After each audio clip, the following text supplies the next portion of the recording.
Warning, this video is going to make you sound very British.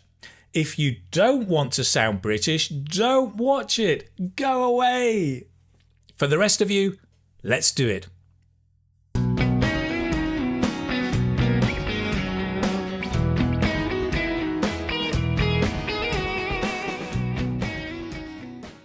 Hello, this is Keith from English Speaking Success, and I also run the website, the Keith Speaking Academy. So today I'm going to show you 15 simple phrases to help you sound more British, okay? Now, this video really is just a bit of fun, right? That said, if you are living in the UK, then this could be really useful to help you understand British people, even get inside their heads. A dangerous place to be. Also, if you enjoy British films or TV series, this can be really useful. Most of all though, I think this video will help you start to change your mindset from just being an English student to being a confident English speaker. Right? It's all about communication, and I want to try and take you away just from your books and into the real world of English communication, in particular in Britain. Okay. Now, a quick word of warning: if you are an IELTS student, these phrases are not really for IELTS speaking. Why? Because they are slang and they are regional. They're from Britain. So I would not recommend using this kind of slang in your IELTS speaking test. Okay, so let's start with a very British conversation. And here's the challenge, right? How much of this conversation can you understand? 20%? 60%? 90%? Watch, listen, and leave me a comment below. Tell me how much you can understand. Let's go. Hiya. All right. How's tricks? Mustn't grumble. Hey, fancy going out for a beer? Sure. What's the occasion? Well, I passed my exam. Really? Yeah, it was a doddle. I'm chuffed to bits. Oh, that's wicked. Well done. Nah, actually, I'm having you on. Huh? I made a pig's ear of it. Oh, and I'm so gutted. Oh, well, never mind, mate. Go and join the Keith Speaking Academy and Bob's your uncle. Maybe. Anyway, after all the stress, right, I'm knackered. I need to go and get some shut-eye. I can imagine. Well, catch up soon. Cheers. Ta-ra. So, how much did you get? I mean, understand, right? Leave me a comment below. Let me know. One thing, at the end of this video, I guarantee you will understand 100% of that video. Okay. So what I will do is I will introduce the phrases one by one to you. I'll give you the more common expression and some synonyms, and then explain this British expression. And also at the end of the video, you will be able to get a PDF for free with all of this information. Lovely. Let's go.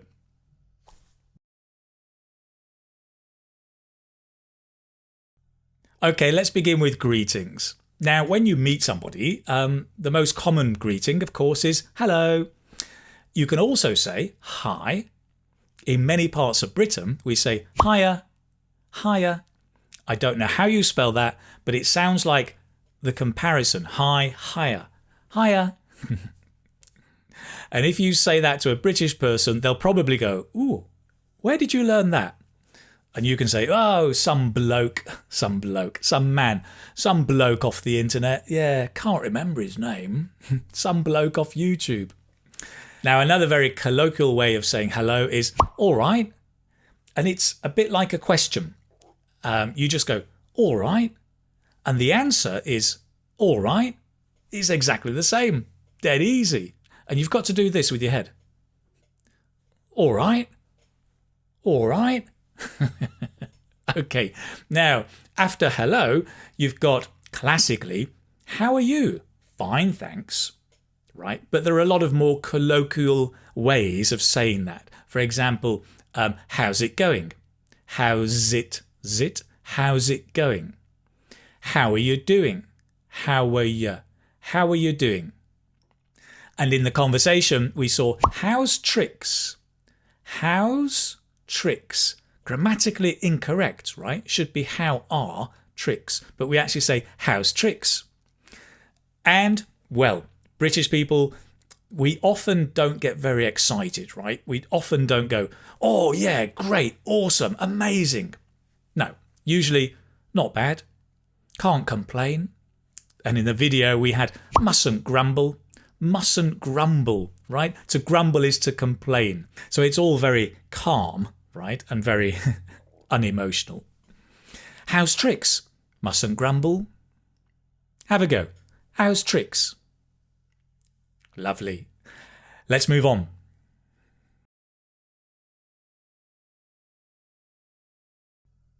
So next, let's look at inviting. So typically, if you want to invite somebody in British, you would say, would you like something? Would you like a coffee? Would you like a piece of cake? Or, with a verb, would you like to go for a coffee? Would you like to go out? British people use that, but we also use the word fancy. Do you fancy a coffee? Do you fancy a coffee? Do you fancy a piece of cake? What's interesting, right, is the do you we often drop. And so we just say, fancy a coffee? Fancy a coffee? Fancy a piece of cake? And if there's a verb, it goes to the gerund, right? Fancy going out for a coffee? Great. So if you want to invite me to a cup of tea, what could you say? Right. Fancy a cup of tea? Or fancy going out for a cup of tea? Great. Fancy moving on? Let's move on.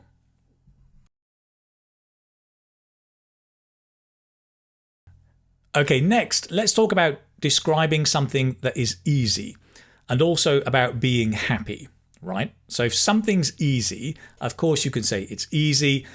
There's the idiom, it's a piece of cake, right? This exam was a piece of cake. Or driving a car is a piece of cake. It's easy. In the British conversation, we had it's a doddle. A doddle. It's a doddle. Can you say that? Right. So the exam was a doddle. It's a very British thing. Well, that was a doddle. Now, talking about being happy. There are many ways of saying this, right? I'm happy. I'm delighted. I'm thrilled. It's quite a common one. And with that one, I'm thrilled, we often add to bits. I'm thrilled to bits. Can you say that? I'm thrilled to bits. Nice. In the British conversation, we had I'm chuffed. I'm chuffed. Lovely sound. I'm chuffed. I'm very pleased, right? Or I'm very happy. Also there, we can say to bits. I'm chuffed to bits. It's like you're so happy you break up into little pieces. I don't know. I'm chuffed to bits. Can you say that? Great. Now you may be describing something as being really good or cool or great. Sometimes we say, it's wicked. It's wicked. It's very slang. I mean, wicked really means evil, nasty and bad. But as a slang expression, it means cool, awesome. It's wicked. Okay, that was a doddle. Let's move on.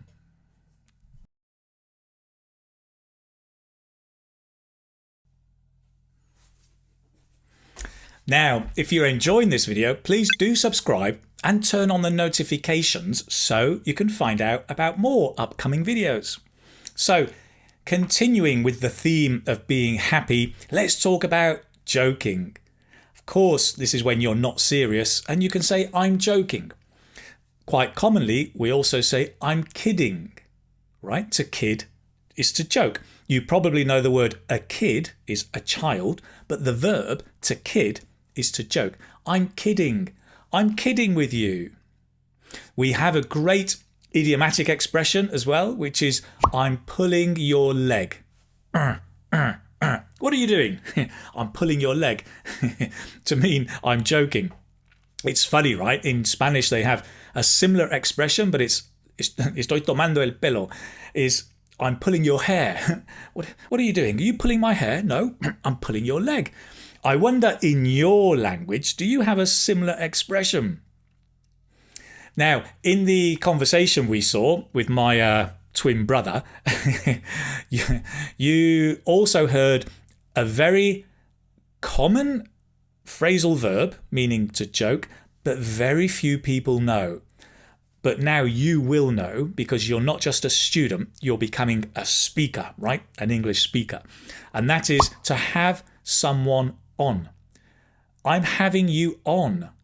It means I'm joking with you, right? In the video, I was having my twin brother on. I'm having you on. He's not my twin brother. I'm having you on. Can you say that? Nice. Confident English speaker. Love it. Let's move on.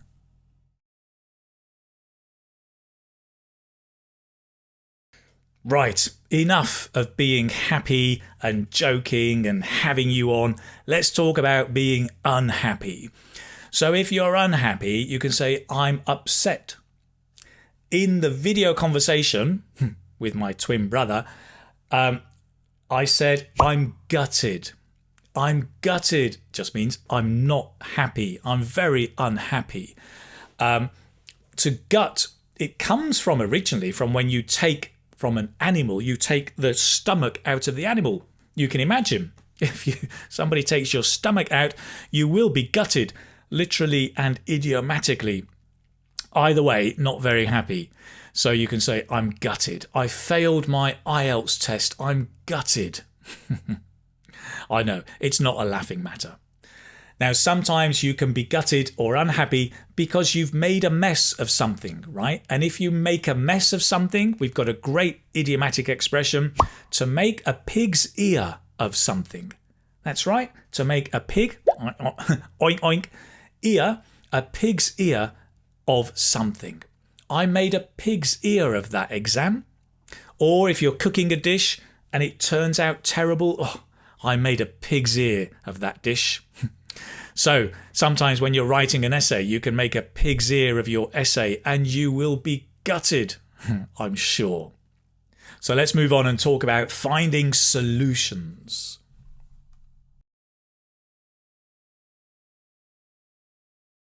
Now, when we find a solution in English, we just say, there you are, right? There you have it. There you are. Easy. Sometimes we use the French word voilà, voilà, without the French intonation. Voilà, there you are. There's the solution. In Britain, we also have this great expression, Bob's your uncle. What? Who's my uncle? Bob. I don't have an uncle, Bob. Yes, you do. You've got an uncle. His name is Bob, and Bob's your uncle. So when you're giving a solution, right, you say, well, there's the problem. Do this, do that, and Bob's your uncle. Easy peasy. Let's move on and talk about being tired, which you may well be at this stage of the video. Stick with me.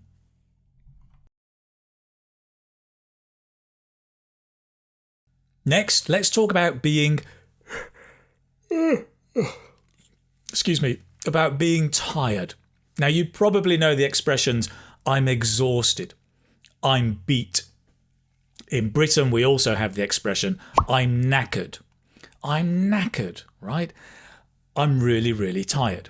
I'm knackered. If you are very tired, then of course you need to get some sleep.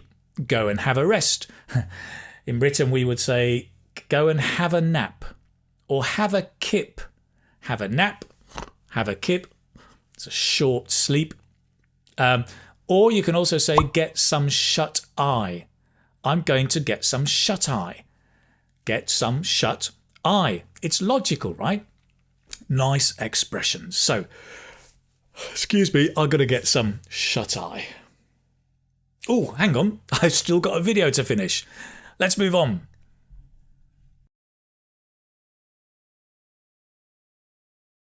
So the next group of words is all about saying goodbye. You remember at the end of that conversation, the British conversation with my twin brother, that in order to say goodbye, they didn't say goodbye, right? Do you remember what they said? Cheers, ta-ra. So first, cheers. Cheers is an interesting word, right? Because cheers has different meanings. It can be when you make a toast, right? Cheers, and you clink glasses or mugs, you say cheers. It can also mean thanks. Oh, cup of tea, that's lovely. Yeah, cheers, right? And it can also mean goodbye. Very often at the end of an email to a friend, I will just say, cheers, Keith. And it's kind of a combination of thanks and goodbye together. Cheers. So in that conversation, one person said cheers and the other one said ta-ra. Ta-ra, I think it's more northern England, but certainly around Manchester we used to say that a lot. We'd say either ta-ta or ta-ra, ta-ra, ta-ra. Of course, do remember you would only ever say ta-ra to very close friends, right? It's slang, it's informal. Or if you're trying to create humour in a conversation. And that goes for all of these expressions, right? They're slang, they're informal, they're only used either for humour or with very close friends. And I think it's important, right? Remember that studying English is not just about being in the books, right? I want to help you come out and start thinking about communicating with real English and becoming a much more confident speaker of English, not just a student. Hopefully this video has helped you with that and all of my videos on YouTube. If you like this video and you learned something new, you might like my online course, IELTS Speaking Success, Get a Band 7 Plus, Gold. Bang. It's aimed at IELTS students, but that said, there's quite a few students who are not doing IELTS, but they just want to improve their overall English. So although you've got strategy masterclasses for IELTS, there are also skills classes. You learn the Speaking Success system, which is a system of practicing chunks in English. You've got 2 live lessons a month. There's a private group for motivation, sharing ideas, lots of stuff. It's really, really interesting. There's a link down below. You can check it out. Also down in the description, you'll notice a link to a free training webinar. And this will show you the Speaking Success system, which is this system that I use in the course. If you want to discover more about that, go to the free training webinar. It's recorded. It's not live, but you can interact with it and you can ask me a question and I will get back to you. But just finding out about that speaking system, if nothing else, I think will seriously, significantly improve your speaking skills. So go and check it out in the links in the description. For now, I'll say thank you, cheers, and ta-ra.